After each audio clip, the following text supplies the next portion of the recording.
Mhm. after you were diagnosed. What were you diagnosed with, if I may ask? So at the time, I was 30 years old, and I had just, like I said, went into burnout from working in acute care for 4 years. But at the time, I also had an undiagnosed and an untreated low thyroid problem, which usually those symptoms mimic psychiatric symptoms. And I pretty sure at that point too, I mean, I had some unresolved childhood trauma, which I have a significant trauma history.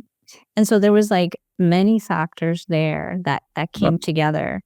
And um, when they did the lab work and they found that the low TSH levels, the physician suggested I should start with the treatment for hypothyroid, but also an antidepressant at the same time, which is really the wrong thing to do because the better protocol would have been, and the typical, to treat the hypothyroid symptoms and see if the psychiatric symptoms resolve before going into anything else.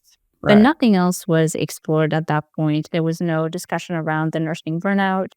There was no discussion around the childhood trauma, or that even I was an ethnic, like indigenous person that could potentially have sensitivities to psych drugs, which many people do, many different cultures do. And so there was no a holistic assessment or even, grief and loss. Any of that was never touched. It was just, here's the drug, started. And within a couple of weeks, I became hypomanic. And I had never experienced a hypomanic episode prior to that. And even though, I had gone through really challenging things in my life, I would say by any definition, I graduated from high school with honors, a full scholarship. I finished my education. I was in a healthy, loving relationship. I had my daughter when I was 23. Like, life was good. And I would say I was a resilient person. And then from then on, I tried to come off of the drug within a couple of weeks. Um, and I discovered that there was withdrawal from trying to come off of the drug. But also, while I was hypomanic, I quit my job and I didn't have any like kind of contingency plans. I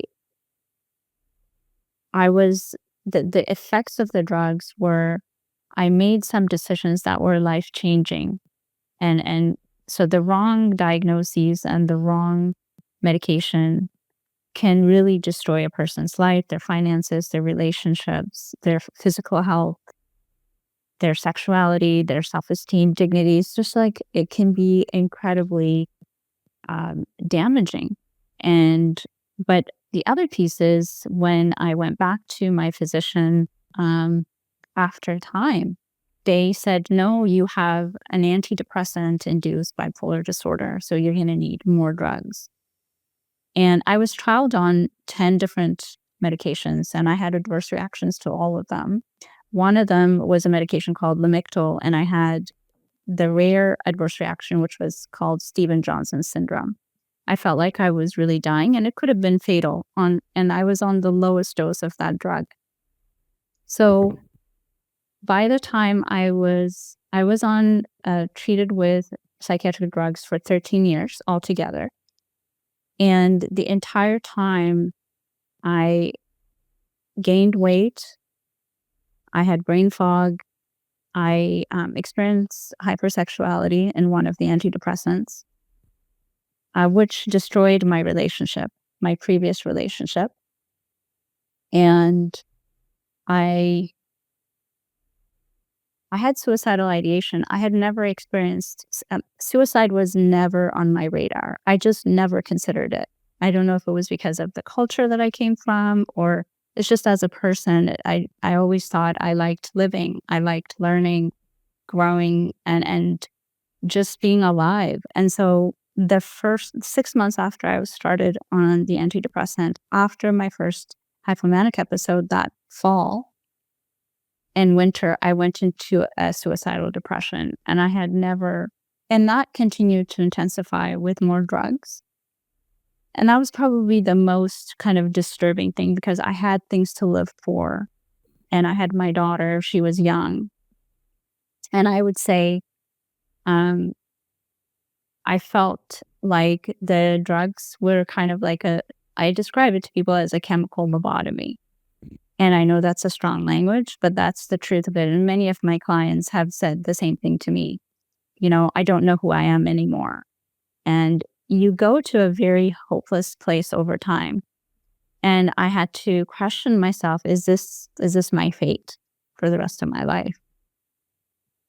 And it was incredibly difficult. And I would say one of my cherished values as a person was being a good mother.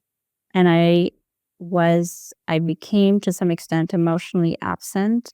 I was struggling. I was barely keeping my head above water. I still continued to work throughout. And that was part of what started to make me question and look at psychiatry more critically because I was in the same boat as my patients in terms of suffering. I wasn't providing them the help that they needed. And and so it was just this place of feeling powerless and also questioning my career at the same time. It was a terrible kind of harrowing experience. Mm. Wow. Mhm. And it's just noteworthy that you overcame, so much adversity throughout your childhood, and still none of that even made the thought of suicide enter your mind. So I think it's very important that people realize that suicidal and sometimes even homicidal thoughts can be brought about by psychiatric drugs. This is something that some people tried to deny and explain it away because they could just say, well, it was the disorder itself. But when we hear people like you share your story, we realize those thoughts never occurred to you prior to taking the drug. This is, I mean, it's unbelievable that we call these treatments, mental health treatments. And I Mhm. think you did a nice job of kind of balancing everything we're saying by acknowledging that there may be some use for at least some of the psychiatric drugs, and that use is in acute crisis situations for the short term. And Mhm. I agree. I totally see that, and that's not how they're used. They're used for chronic situations. People are told that they need to be on this for the rest of their life at ever increasing doses. So there's just such an extreme discrepancy, like you started the conversation with, between evidence and practice.